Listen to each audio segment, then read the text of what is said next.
Kenapa Rasulullah itu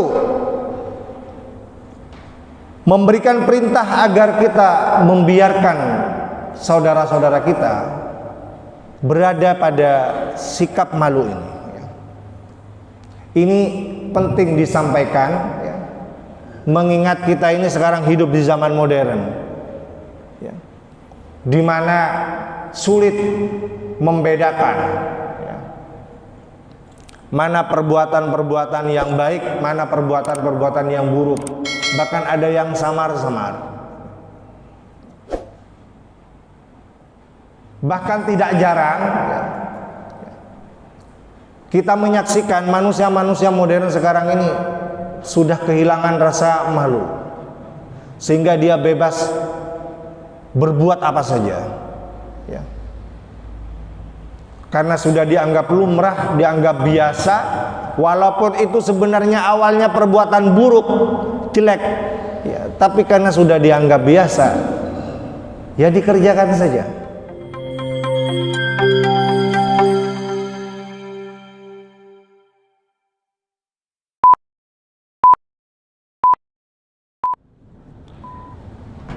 Bismillahirrahmanirrahim. Assalamualaikum warahmatullahi wabarakatuh.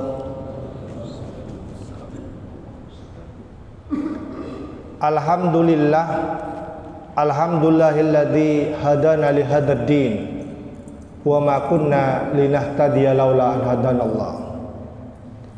Asyhadu an la ilaha illallah wa asyhadu anna Muhammadan abduhu wa rasuluh, amma ba'd. Jamaah salat subuh yang dimuliakan Allah,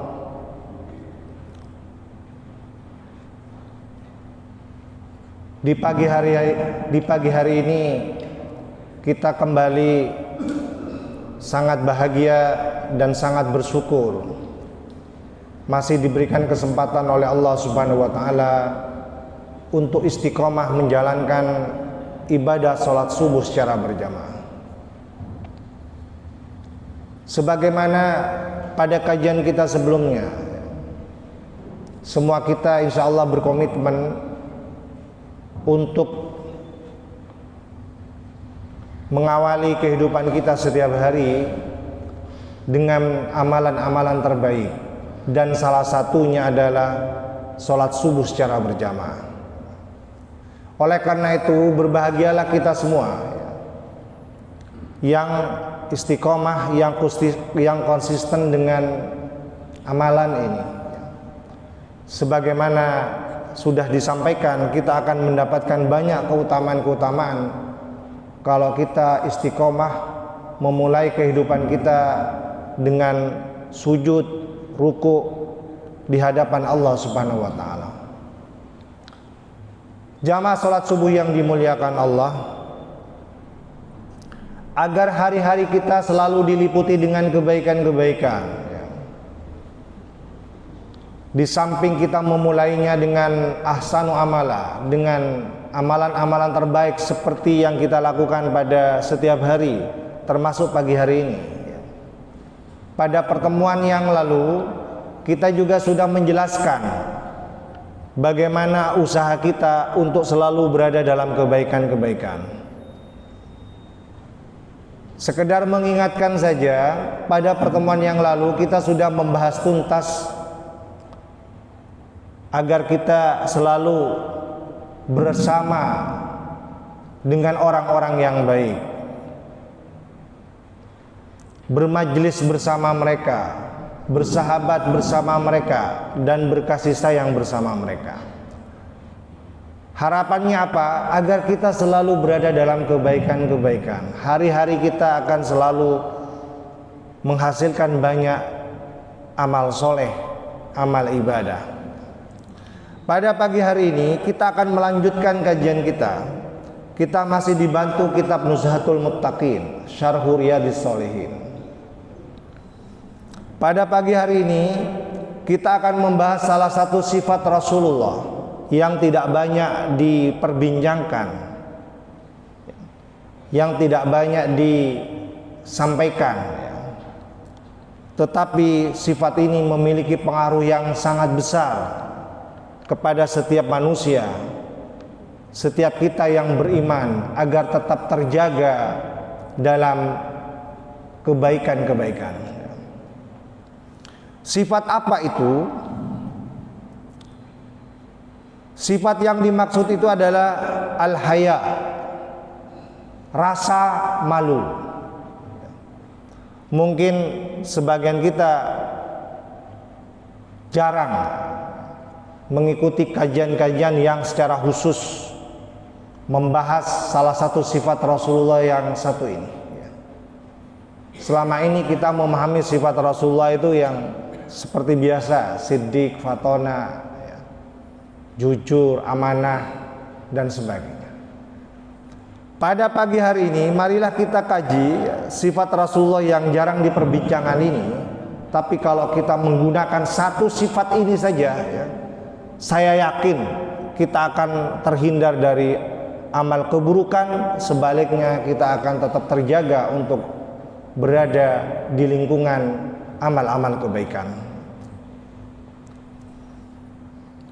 Jamaah sholat subuh yang berbahagia, al-haya,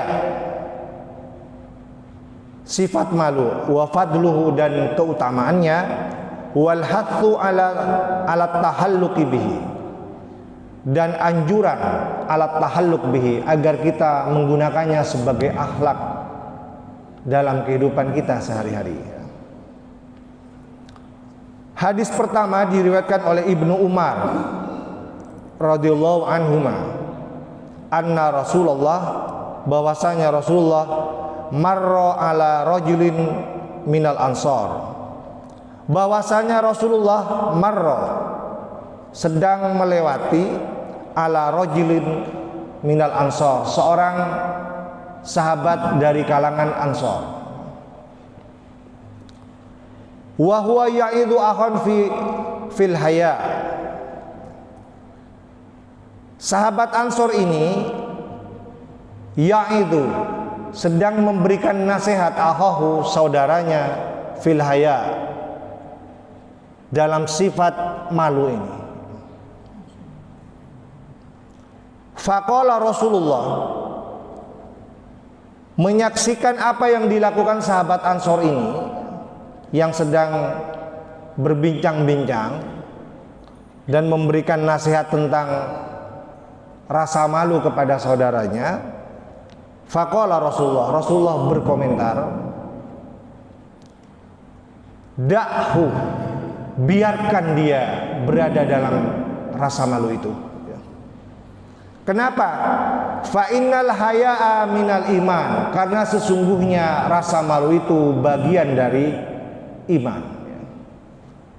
Jamaah sholat subuh yang berbahagia, kalau kita bayangkan dalam kehidupan kita sehari-hari, apa yang dijelaskan dalam riwayat ini, saya kira semua kita pernah mengalami berbincang-bincang dengan saudara kita, dengan adik kita, memberikan arahan, memberikan nasihat, supaya dia menjadi anak yang baik.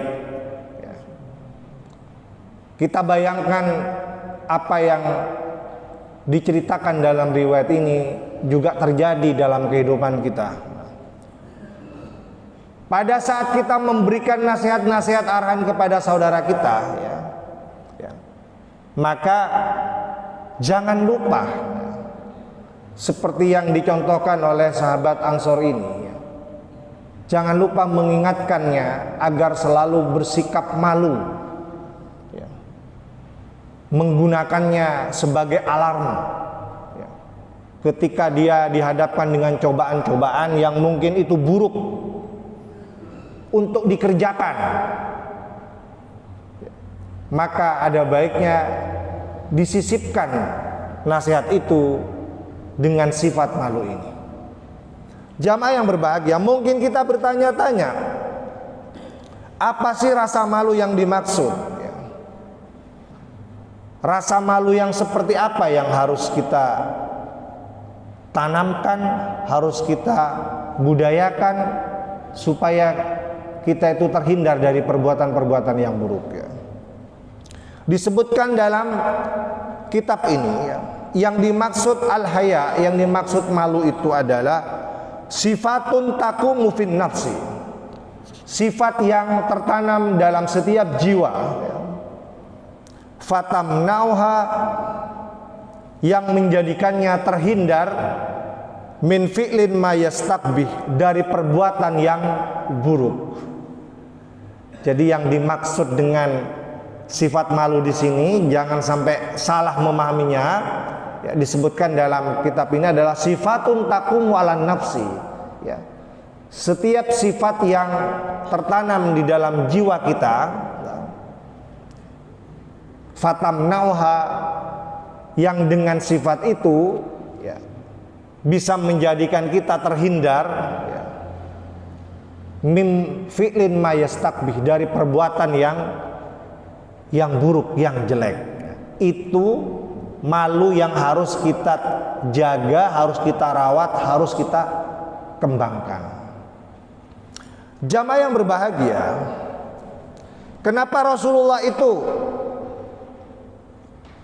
memberikan perintah agar kita membiarkan saudara-saudara kita berada pada sikap malu ini?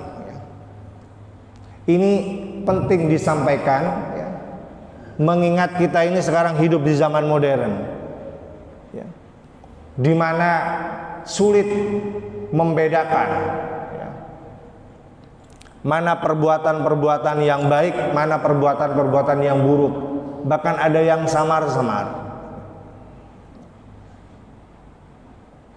Bahkan tidak jarang, ya, kita menyaksikan manusia-manusia modern sekarang ini sudah kehilangan rasa malu, sehingga dia bebas berbuat apa saja, ya. Karena sudah dianggap lumrah, dianggap biasa, walaupun itu sebenarnya awalnya perbuatan buruk, jelek, ya, tapi karena sudah dianggap biasa, ya dikerjakan saja. Jamaah yang berbahagia, oleh karena itu menjadi penting, ya, kita merawat rasa malu ini, ya. Disebutkan dalam hadis ini, ya,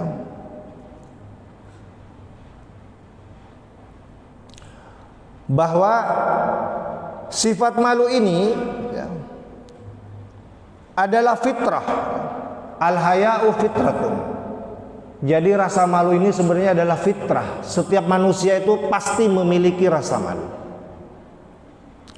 Walaupun dia telah dibekali dengan rasa malu, ya, wa gharizah, dan itu bisa menjadi insting juga, ya, fil insan, pada diri manusia, ya. Walakinnahu, tetapi, ya, jadi walaupun ini adalah modal yang diberikan Allah kepada setiap manusia, ya, setiap manusia yang dilahirkan, ya, dia diberikan fitrah, diberikan gharizah berupa haya, berupa rasa malu itu. Walakinnahu yanmu, tetapi dia berkembang, dia tumbuh, ya, bitakhalluk, kalau itu digunakan sebagai akhlak, ya. Wal iktisab, dan itu selalu diusahakan untuk digunakan dalam kehidupan sehari-hari, ya. Wal iltizam, dan konsisten digunakan. Jadi setiap ada godaan-godaan perbuatan buruk itu iltizam, konsisten digunakan, ya. Jamaah yang berbahagia, ya, artinya apa? Walaupun rasa malu ini setiap orang punya, setiap manusia dengan fitrahnya itu punya rasa malu, tetapi dia akan sulit dikembangkan, dibudayakan kalau tidak dibiasakan, kalau tidak digunakan. Makanya banyak, sekali lagi tadi saya disampaikan, banyak orang yang sudah kehilangan rasa malunya sehingga dia sulit membedakan ini baik atau buruk, akhirnya dikerjakan. Jamaah yang berbahagia, kita tampilkan contoh-contoh saja. Karena belajar yang baik itu manakala kita mampu menghubungkan antara teori dengan praktek, ya. ngaji yang baik itu salah satu cirinya adalah manakala kita bisa ya, menghubungkan antara apa yang tertulis di dalam Al-Quran, apa yang disabdakan oleh Rasulullah dengan kehidupan kita sehari-hari. Jamaah sholat subuh yang berbahagia, beberapa hari yang lalu ya, saya berkesempatan menjadi salah satu tim seleksi untuk mahasiswa yang akan mengikuti magang di berbagai perusahaan. Ya. Ada program namanya MBKM, Kampus Merdeka. Itu program Kementerian Pendidikan, ya, Kemendikbud dan Ristek. Ya. Sangat banyak pesertanya, ratusan, tapi yang diambil tidak banyak. Yang diambil itu kurang lebih 34 orang. Ya. Jamaah sholat subuh yang berbahagia, karena apa? Karena tidak banyak perusahaan yang membutuhkan tenaga-tenaga magang dari kalangan mahasiswa. Ya. Itu pun perusahaannya terbatas. Ya. Ada yang besar, ada yang menengah, ada yang kecil. Ya. Pasti karena ini seleksi, pasti ada yang lulus, pasti ada yang tidak lulus. Ya. Tidak mungkin diterima semua. Ya. Sekian ratus orang, ada sekitar 300 sekian. Ya. Sementara yang diambil kurang lebih cuma 34 orang. Yang akan ditempatkan kurang lebih di 4 perusahaan, dan perusahaan ini punya gengsinya masing-masing ya. Jadi kalau misalnya saya pengen di perusahaan A, jadi setiap peserta diberikan kesempatan untuk memilih ya. Dan tiap perusahaan itu ada gridnya ya. Jadi kalau pengen magang di perusahaan A, gridnya harus sekian, nilainya harus sekian. Jamaah sholat subuh yang berbahagia, singkat cerita, karena ini seleksi, pasti ada yang lulus, pasti ada yang tidak lulus. Berbahagialah bagi yang lulus, ya. Tanpa harus bersusah payah main lobby sana sini, main bisik dan sebagainya, main titip dan sebagainya, dia lulus. Jamaah sholat subuh yang berbahagia, tetapi sekali lagi manusia modern itu sulit membedakan mana yang baik, mana yang buruk. Ya. Sehingga terjadi ya, seperti yang kita saksikan, apa-apa sekarang itu selalu kalau ada persaingan itu selalu disertai dengan praktek-praktek yang kita sebut dengan lobby.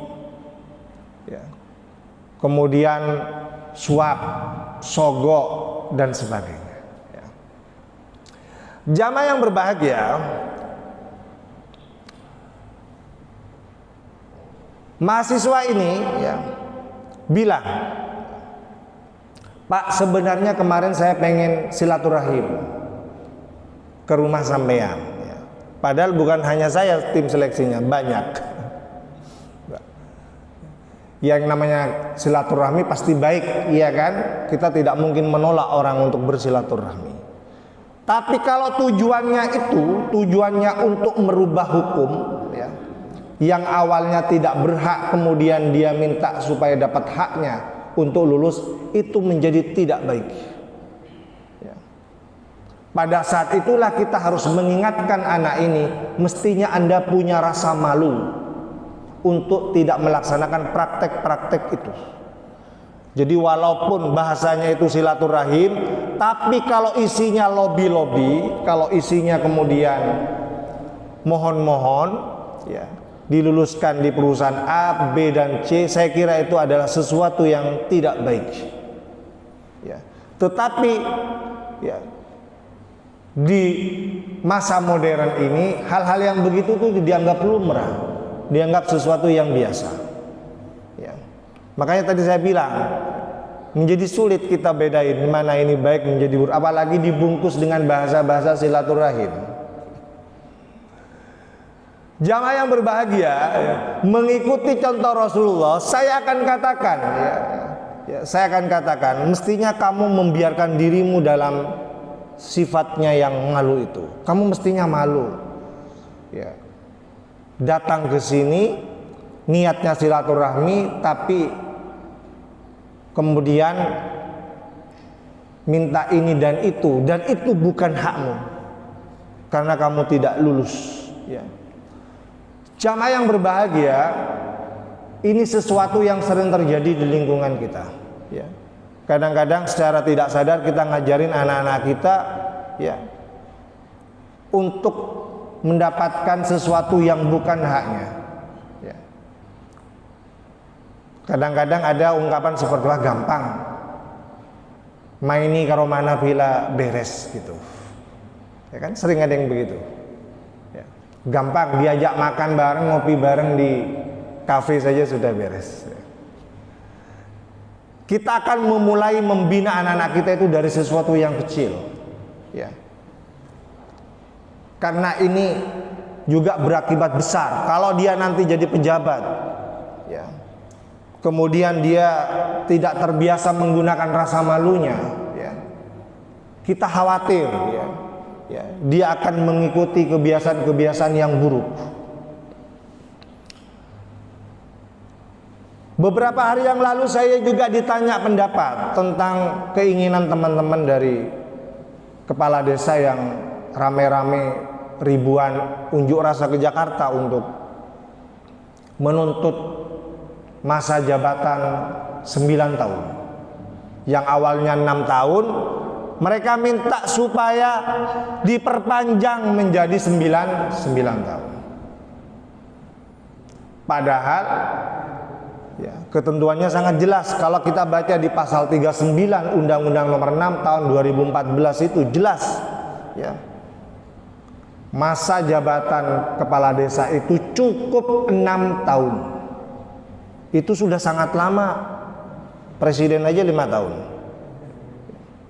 Di Indonesia, di Amerika itu 4 tahun. Tidak minta diperpanjang. Ya malulah gitu ya. Iya kalau kinerjanya baik. Kalau kinerjanya nggak baik minta perpanjangan kan mestinya malu. Jamaah yang berbahagia, di Jepang, ya, seorang perdana menteri baru diduga melakukan pelanggaran terhadap sejumlah ketentuan undang-undang. Itu saja sudah mengundurkan diri. Baru diduga, belum terbukti secara hukum dia melakukan pelanggaran hukum atau tindak pidana misalnya, ya. Belum terbukti, ya. Tapi karena dia punya rasa malu, ya, dia mengundurkan diri. Tapi di negeri ini, ya, 6 tahun saja itu bukan waktu yang pendek, itu sangat lama. Belum tuntas dilaksanakan sudah minta ditambah 3 tahun lagi menjadi 9 tahun. Coba bayangkan, ya. Padahal di pasal 39 itu jelas, ya, bahwa seorang kepala desa itu, ya, diberikan kesempatan hanya 6 tahun. Itu pun bahkan diberi kesempatan 3 kali, 3 periode. Kalau itu sampai ditambah 9, berarti 9 kali 3 berapa tahun? Kurang lebih 27 tahun. Apa kita nggak malu? Tahun 98 kita rame-rame, ya, menggulirkan reformasi, ya, ya, menganggap Pak Harto itu tipe pemimpin yang tidak baik karena selama 32 tahun dia tidak mau bergiliran dengan yang lain, ya. Apakah kita tidak malu dengan Orde Baru yang kita hujat itu, ya? Padahal di era reformasi ini kita juga sama saja. 9 tahun itu kalau 3 periode 27 hampir sama dengan Orde Baru dong. Kita kembali kepada Orde Baru akhirnya. Padahal Orde Baru itu dijelek-jelekkan di era reformasi ini. Apa kita nggak malu coba? Jamaah sholat subuh yang berbahagia, ini rasa malu yang harus kita jaga. Ketika kita dihadapkan dengan persoalan-persoalan begini, kita harus tahu diri. Rasa malu ini kita harus gunakan. Ya. Jamaah yang berbahagia, saya sampaikan kepada itu. Ya. Jadi kalau menggunakan prinsip demokrasi itu, ya, kalau memang dia paham tentang demokrasi itu, yang pertama, yang namanya kekuasaan itu harus dibatasi. Kekuasaan itu harus dibatasi, termasuk masa jabatan itu harus dibatasi. Tidak boleh ada seseorang, ada golongan yang dominan menguasai, ya, sampai melampaui batas-batas kewajaran, ya. 32 tahun saja kita keberatan, seperti yang pernah dialami oleh kita di zaman Orde Baru. Ya.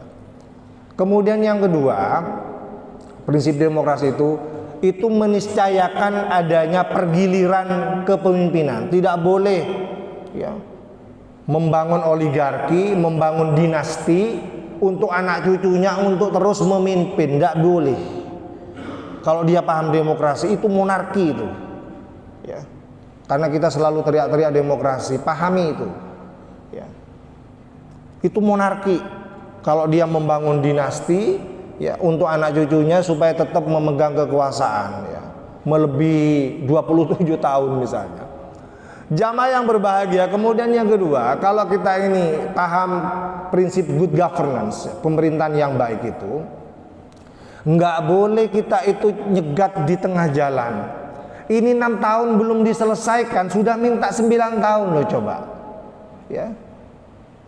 Ini yang saya katakan, apa nggak malu ya? 6 tahun lu belum selesai. Amanat undang-undang itu 6 tahun. Selesaikan dulu. Ya. Baru kalau ini dikabulkan 9 tahun, ikut next election, ya. Ikut seleksi berikutnya. Kalau dia dicintai rakyatnya, disayangi masyarakatnya, dia akan terpilih lagi. Ya. Jadi malu. Jadi ini belum selesai 6 tahun, kinerjanya juga belum tentu baik, masih nuntut yang 9 tahun. Jamaah yang berbahagia, ini pentingnya rasa malu itu, ya, sampai datang ke Jakarta rame-rame gitu, ya. Nah, satu sifat ini saja kalau kita punya, ya, saya yakin kita akan memberikan kontribusi yang sangat positif terhadap perbaikan-perbaikan di negeri ini, ya. Ini contoh-contoh. Di keluarga juga sama. Kalau bapak ibu sekalian, ya, membudayakan rasa malu ini di keluarga, ya. Malu kalau misalnya sering tengkar, iya kan? Masalah sedikit saja tengkar, kita gunakan rasa malu itu, ya. Malu kalau misalnya kita berbisnis di pasar, nyuruh anak kita untuk berbuat curang misalnya, ya. Karena dia dapat orderan yang sangat banyak, ya. Kemudian berasnya dicampur-campur, yang awalnya bagus dicampur-campur yang kurang baik. Malu, ya. Itu di pasar. Malu kalau misalnya kita di dunia birokrasi, ya, di kantor-kantor, ya. Ini yang banyak ini, ya, budaya markup laporan itu, ya. Ya, anggarannya 100 juta direalisasikan 50 juta, tapi laporannya pas 100 juta. Ini banyak sekali nih, ya. Apa kita nggak malu, ya, mengambil sesuatu yang bukan haknya? Jadi 100 juta digunakan 50 juta, 50 jutanya dibagi-bagi, ya. Tapi laporannya pas 100 juta. Jamaah yang berbahagia, kalau kita punya rasa malu, yang begini-begini ini mestinya tidak boleh terjadi, ya. Ini hampir merata, ini hampir di seluruh birokrasi terjadi yang seperti ini. Nah, sekali lagi menjadi relevan, ya, menjadi penting, ya, rasa malu ini dihadirkan dalam kehidupan sehari-hari, ya. Oleh karena itu penulis di sini mengatakan, ya, ada beberapa faedah yang bisa kita ambil dari apa yang diriwayatkan oleh muttafaqun alaih, ya. Disebutkan yang pertama adalah fadlul haya, keutamaan rasa malu itu adalah wa annahu min kamalil iman, dia itu adalah bagian dari kesempurnaan iman. Kenapa? Li'annal mustahi, karena orang yang malu itu yang qati'u an fi'lil ma'asi, dia itu terputus dari perbuatan-perbuatan maksiat. Ini keutamaan yang pertama. Keutamaan rasa malu itu adalah terputusnya seseorang itu dari perbuatan-perbuatan maksiat. Setiap kali kita dihadapkan dengan perbuatan maksiat, digoda, apalagi uang, ya, kemudian muncul rasa malu itu, ya, maka disitulah kita akan merasakan keutamaan dari rasa malu itu. Ternyata rasa malu itu mampu melindungi kita dari virus-virus maksiat itu. Imun kita akan lebih kuat, tahan banting, walaupun digoda, walaupun diiming-imingi dengan jabatan, diiming-imingi dengan uang, ya. Tapi kita tidak mau melakukan perbuatan yang dilarang, apalagi itu melanggar hak orang lain, ya. Sebenarnya dia tidak berhak, ya, tetapi, ya, dia minta supaya dapat jabatan, ya. Saya kan pernah mengatakan itu, ya, bahwa salah satu tradisi Yahudi itu adalah menduduki jabatan itu dengan cara menggunakan uang, menggunakan lobby, ya. Itu tradisi Yahudi itu, ya. Bani Israel. Tapi sampai sekarang masih digunakan di era reformasi ini, ya. Ingat nggak ceritanya Jalut sama Tolut itu, ya. Jadi ketika Bani Israel itu kesulitan menghadapi seorang bernama Jalut, karena tidak pernah menang kalau lawan Jalut, ya, tidak pernah menang lawan Jalut. Bani Israel itu bilang sama nabinya, cobalah bilang sama Allah itu, datangkan kepada kami, utus kepada kami seorang pemimpin yang bisa bersaing mengalahkan Jalut itu, ya. Kita selalu kalah bersaing dengan Jalut. Sama dengan sekarang ini kan, kalau ada mutasian jabatan itu kan lobby-lobby itu, ya, sampai pakai uang dan sebagainya, ya. Karena takut kalah bersaing, ya, dia minta dibantu. Kemudian Nabi, ya, bilang kepada Allah, dan Allah mengutus seorang bernama Tolut, ya. Jadi Tolut ini diutus oleh Allah, ya, kepada Bani Israel, ya, untuk memenuhi keinginannya supaya dia bisa mengalahkan Jalut, bisa bersaing dengan Jalut. Apa kata dia? Apa kata Bani Israel? Dia bilang, kok Tolut yang diutus? Memangnya dia itu bisa apa? Kemudian dia mengatakan, walam yu'ta sa'atan minal mal. Si Tolut itu orang biasa. Walam yu'ta sa'atan minal mal. Dia itu tidak punya duit, tidak punya uang, nggak punya modal uang. Kok diutus menjadi pemimpin kami, katanya.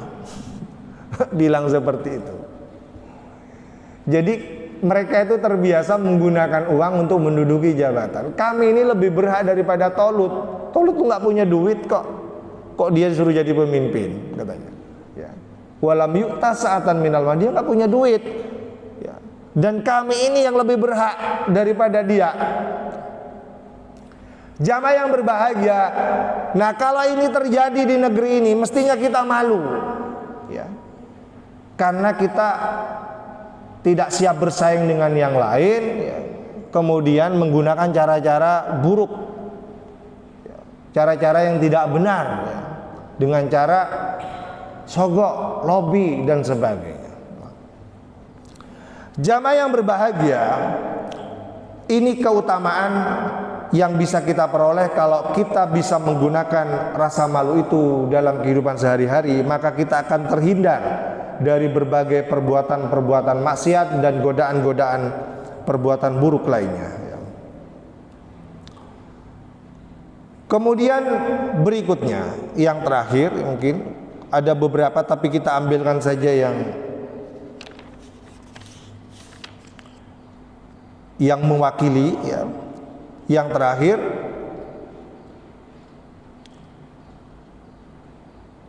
diriwayatkan oleh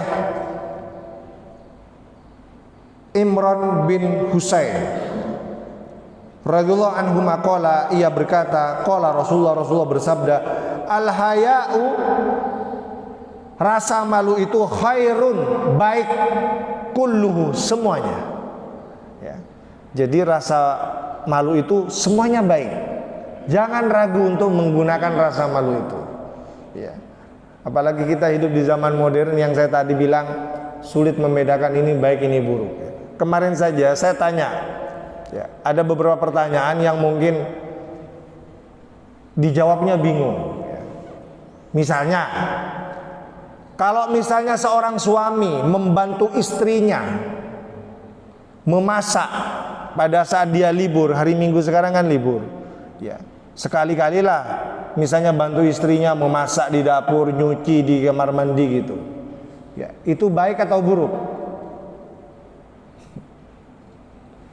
Karena kita tidak terbiasa memasak, karena kita tidak terbiasa mencuci, ya, seolah-olah kita menganggap itu hanya urusannya perempuan, urusannya istri, ya biarin aja, itu tugasnya ibu-ibu, ngapain saya kerja itu, kan gitu, iya kan? Padahal itu baik saja, itu perbuatan baik, kesempatan suami untuk membersamai istrinya, ya, supaya tahu bagaimana beratnya seorang istri itu juga bekerja, ya, di rumah, supaya dia tidak selalu sok-sokan mengatakan suami yang paling berat karena seharian mencari nafkah. Sama, istri juga memilih pekerjaan yang berat. Dia disibukkan dengan banyak pekerjaan di rumah, sibuk ngurusin anak-anak dan sebagainya. Sekali-kali di hari libur, Sabtu Minggu misalnya, ikut merasakan apa yang dirasakan oleh seorang istri. Tidak perlu kemudian mengatakan, wah malulah saya seorang kepala dinas misalnya, masa ikut nyuci, masa ikut masak dan sebagainya. Ini menempatkan rasa malu bukan pada tempatnya. Ini saya bilang agak samar-samar di sini, ya. Jamaah yang berbahagia, saya tanya aku juga kepada seorang istri. Ini tadi suami, seorang istri. Suaminya aktif berolahraga. Olahraganya ada yang olahraga biasa, ada yang tidak biasa. Ya, kalau olahraga tenis, olahraga bulu tangkis, ya saya kira biasalah, ya. Tapi kalau olahraga futsal, olahraga futsal yang umumnya itu dilakukan oleh laki-laki, kemudian istrinya bilang kepada suami, sekali-kali lah mas, saya juga pengen main futsal misalnya, iya kan, iya kan. Nah, ini gimana? Itu baik atau buruk? Jadi karena pengen membersamai suaminya, sekali-kali lah mas, jangan hanya kita diajak main tenis. Kalau main tenis kan banyak itu ya, suami istri juga banyak saya perhatikan itu. Tapi kalau main futsal, suaminya senang main futsal, istrinya juga mau main futsal, ya, ya coba itu menurut ibu-ibu saya bilang, ya, di pengajian itu baik atau buruk? Ya itu buruk pak, saya malu kalau misalnya ikut-ikutan suami juga ikut main futsal. Nah berarti dia paham mana yang baik, mana yang buruk, dan menggunakan rasa malu itu untuk menghindari diri dari perbuatan yang buruk, ya. Jamaah yang berbahagia, jangan atas nama gender. Sekarang ini kan ramai-ramainya perempuan menuntut kesetaraan dengan laki-laki, ya kan, jangan kebablasan. Jangan sampai keluar dari fitrahnya sebagai seorang perempuan. Kita harus sampaikan itu kepada istri kita sama anak-anak kita. Jangan sampai melakukan sesuatu, menuntut sesuatu, ya, sama dengan laki-laki, semuanya sama. Ya. Tidak bisa begitu. Ya. Dia harus paham fitrahnya sebagai perempuan. Ya. Jamaah yang berbahagia, ini beberapa hal penting yang perlu saya sampaikan pada kesempatan pagi hari ini. Ya. Walaupun tidak banyak, hanya 2 hadis. Ya. Tapi saya berharap 2 hadis ini bisa memberikan pencerahan kepada kita, ya, supaya mulai hari ini kita aktifkan kembali, ya, rasa malu yang Allah berikan ini sebagai fitrah, sebagai gariza, sebagai insting kita, ya, untuk menjalani kehidupan, supaya kita ini terjaga, terlindungi dari virus-virus maksiat, dari godaan-godaan yang tidak baik. Setiap ada godaan yang tidak baik, setiap ada maksiat yang mencoba untuk menarik kita, ya, alarm malu itu bisa kita gunakan, sehingga sekali lagi kita selalu berada dalam kebaikan bersama orang-orang yang baik. Saya kira cukup. Kita akan lanjutkan pada hari Ahad yang akan datang. Ini adalah pertemuan yang keempat. Semoga semua kita dalam kondisi sehat walafiat, ya, bisa tetap istiqomah menjalankan sholat subuh secara berjamaah, dan juga istiqomah mengaji bersama dengan ustadz-ustadz kita sebagaimana yang sudah dijadwalkan oleh takmir Masjid Darussalam. Saya akhiri. Assalamualaikum warahmatullahi wabarakatuh.